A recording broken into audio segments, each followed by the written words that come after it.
So Brandon Herrera, a very popular gun tuber, the AK guy, did a video recently explaining why he, as well as Gun Owners of America and the Firearms Policy Coalition, all believe that now is not the right time to abolish the ATF. Now, I respect Herrera's opinion on many things, but after spending the last 15 years passing pro-gun policy and defeating gun control in state legislatures, I think his take on how we go about accomplishing the policy changes we're all after in Congress is wrong. And I'm going to explain why in this video. But before I do, a couple things. First, right out of the gate, Herrera takes a pot shot at Gen Zers. The American Firearms Association is based AF. We're heritage Americans, and we welcome all of the Gen Z gunnies to our organization because Gen Z, especially Gen Z males, in the 2024 elections prove this. Gen Z is rapidly becoming based, social conservative, no compromise hardliners, and we welcome them with open arms here at AFA because they are desperately wanted and needed in the fight to take our country back. But the other thing I wanted to first mention was that the whole reason abolishing the ATF is a topic right now is because of the work that Missouri Congressman Eric Burleson, Colorado Congresswoman Lauren Boebert, the AFA, and our state affiliates are doing to create the demand to abolish the ATF. We are intentionally using this issue of abolishing the ATF to mobilize gun owners at large scale and drive the issue of getting a win for gun owners to the front row of congressional politics. A little history here. In 2017 and 2018, when Republicans controlled Congress and the White House, gun owners didn't get a damn thing.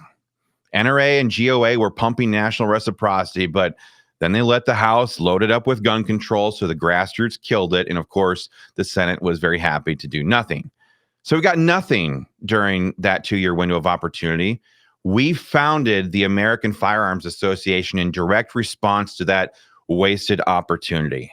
Fast forward 3.5 years since that time, and it is our allies like Congressman Matt Gaetz or former Congressman Matt Gaetz and Missouri Congressman Eric Burleson who finally introduced the bills to abolish the ATF and repeal the National Firearms Act. So let's get into Brandon Herrera's video.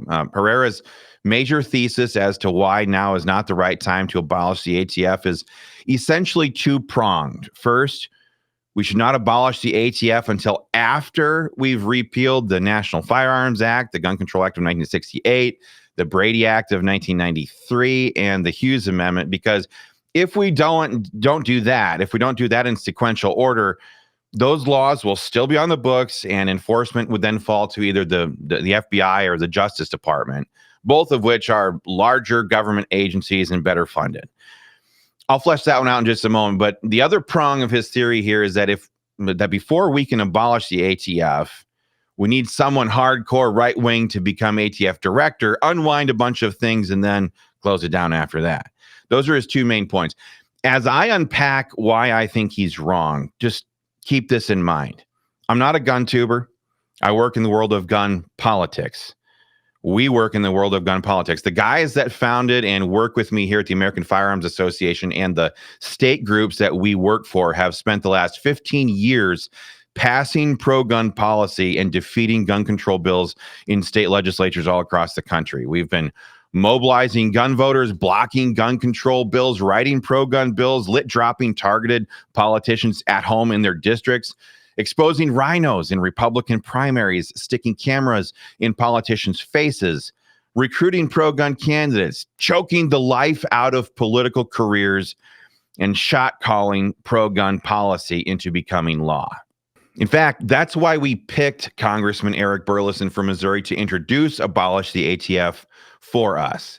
Back in 2015, 2016, we worked with him as a state representative to break the logjam and pass the first stand your ground law in America after the Trayvon Martin, George Zimmerman trial in 2012. We passed constitutional carry with him as a state representative. Then we worked with him as a state senator to pass the nation's first Second Amendment Preservation Act. I think that was in 2021, which outlaws the feds from commandeering local law enforcement to enforce federal gun control laws.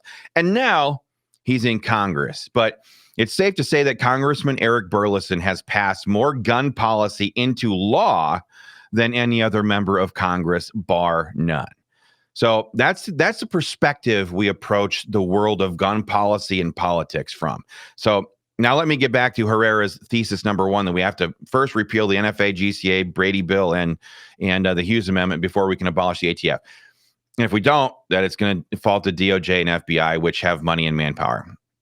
As President Trump would say, sounds great, doesn't work. Congress doesn't pass pro-gun bills very often. Hate to tell you that. Congressional Republicans suck at it. They are good at campaigning like they're William Wallace on the Second Amendment, but the only win that they've put on the board recently was for Joe Biden's gun control bill, the Bipartisan Safer Communities Act. In fact, I don't think Congress has passed anything gun rights even related, maybe since the Dickey Amendment in 96, which prohibited the CDC from doing their gun control research. Congress is inarguably worse than state legislatures at passing pro-gun bills, which is what repealing NFA, GCA, and et cetera are. In state legislatures, you know what happens after a state is forced by that state's grassroots to pass a major pro-gun bill? Well, other than usually watching violent crime stats plummet, the legislature usually adopts the attitude of, you got your gun bill, now sit down and shut up for the next decade. Rarely have they come right back to pass another piece of major pro-gun legislation. Congress is worse than state legislatures at passing pro-gun legislation. So to think that they're all just going to line up and pass 3, 4, 5, 6 pro-gun bills, or even more fantastic, lump them all together into one beautiful giant gun control repealer, is political Pollyanna, not based in reality. And I think Herrera's thesis misses the mark again when you look at the current members of Congress or makeup of Congress itself. The U.S. House of Representatives is currently 218 Republicans to 215 Democrats, with I think 2 vacancies. House Republicans have a 3-seat majority over the Democrats. And I can tell you right now that not one single Democrat in the House of Representatives is going to cross over, leave their conference, join Republicans, and vote to repeal these gun control bills, NFA, GCA, et cetera. Not one single one. The Blue Dog Democrats, like former Congressman Colin Peterson from Minnesota, they're gone. They don't exist anymore. But the same is not true for House Republicans. They will not all hold together. Pennsylvania's Brian Fitzpatrick, who is the sponsor of Bloomberg's universal gun registration bill in Congress, Ohio's Dave Joyce and Mike Turner, New York's Mike Lawler, Florida's Maria Salazar, and several other rhinos will almost certainly break from the Republican conference, join the Democrats, and vote against these bills to repeal gun control. That's the political reality that we're dealing with here. Should those rhinos be primaried and axed out? Yeah, probably. But those rhinos currently give Republicans their 3-seat majority, and we've got a Republican speaker right now instead of Hakeem Jeffries. Repealing these gun control laws that are already on the books sounds fabulous. I intend to see it done in my lifetime. We want them repealed too, which is why we actually asked Congressman Burleson to introduce the bill to repeal the National Firearms Act. It wasn't GOA or NRA or anyone else who started that ball rolling. We want those gun control laws repealed, but the political path to getting that done right now seems problematic. Do I like that? Of course not. But let me address Herrera's concern that if the ATF is abolished, that the ATF's enforcement powers will be picked up by the FBI or DOJ.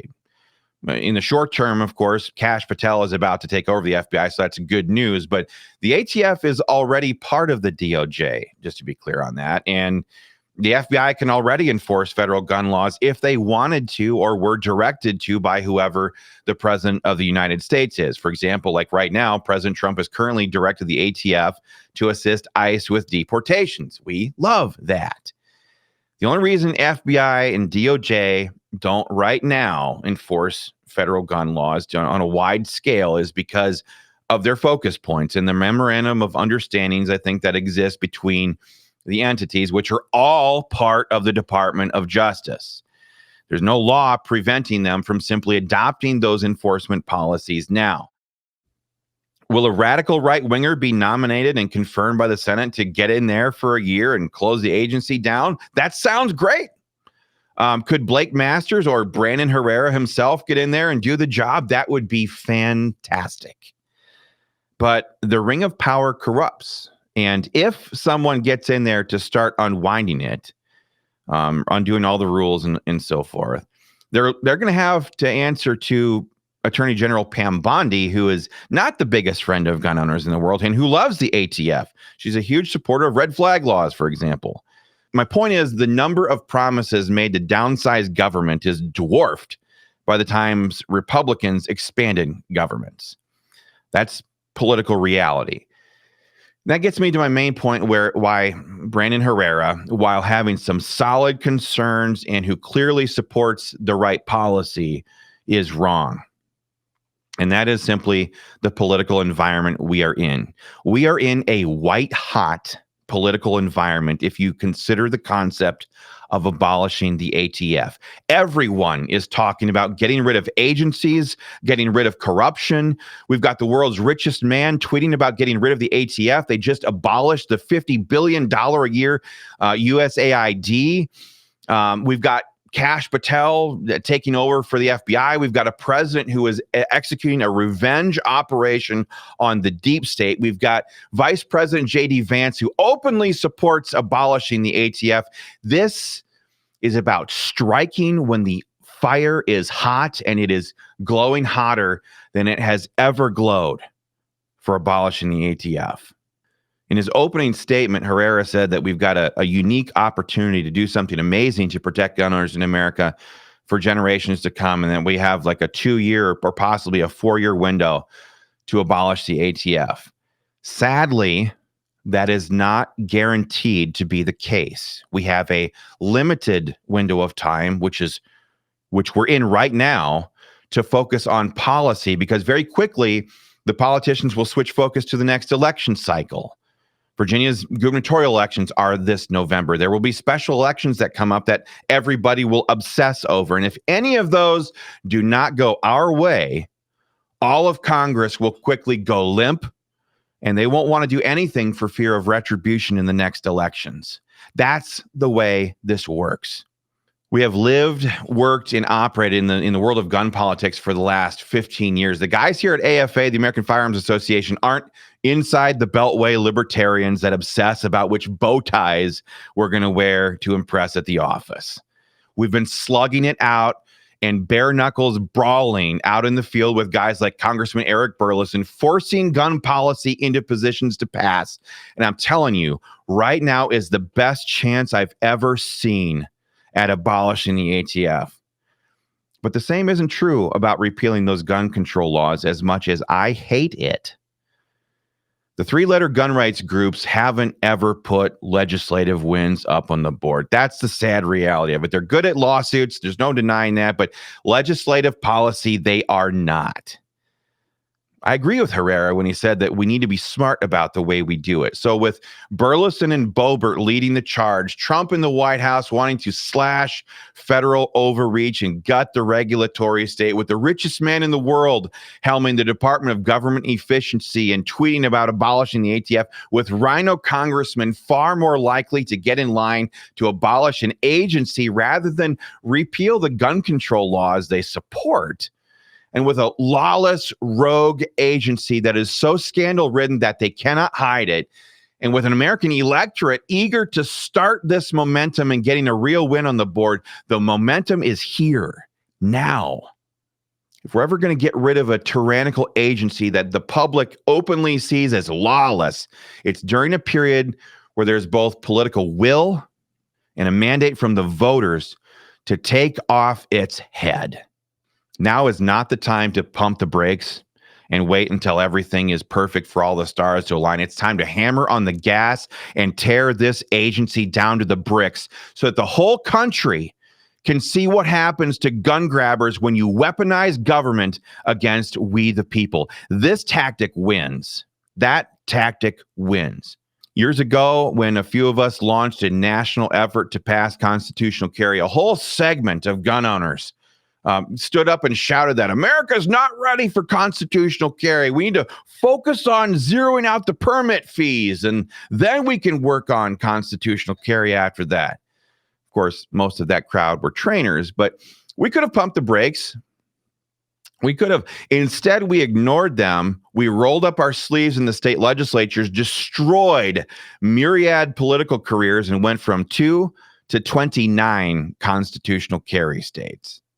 A more recent example of this tactic working fantastically is Matt Gaetz. There was tons of people who got pissed at Congressman Matt Gaetz when he exercised his political power to lop off the political head of Speaker Kevin McCarthy, who was a total swamp monster in bed with permanent Washington. Did Gaetz know exactly how it would shake out? Probably not. But because he was willing to strike while the iron was hot, the House Speaker publicly today says he's willing to enact the Trump agenda instead of the lobbyist agenda, like Kevin McCarthy would have been. Brass tacks, will the gun control laws continue to exist after we abolish the ATF? Yes. But success breeds momentum. Lopping the head off the regulatory snake that has been targeting gun owners for decades will also create the demand to go further and now repeal all of the gun control laws that snake existed to enforce. The fire is white hot. The momentum is here now. So while Brandon Herrera's insights are valuable and his GOA FPC approved strategy to reform the system from within could work over the long term, the unique crossroads that America has arrived at with the alignment of political will, public sentiment, and legislative opportunity says that now is the time to act decisively. Abolishing the ATF could be a landmark move towards restoring Second Amendment rights, reducing government overreach, and setting a strong example what can be achieved when we, the people, and the political environment come together and take action. If you agree that now is the time, reach out to your representatives, engage in this conversation, get in the online comment community, and keep the pressure on to abolish the ATF. Remember, pro-gun politics in America doesn't wait for the perfect moment. Sometimes you got to make the moment perfect. That's where we are right now. Thank you for watching. Until next time, stay vigilant and stay free.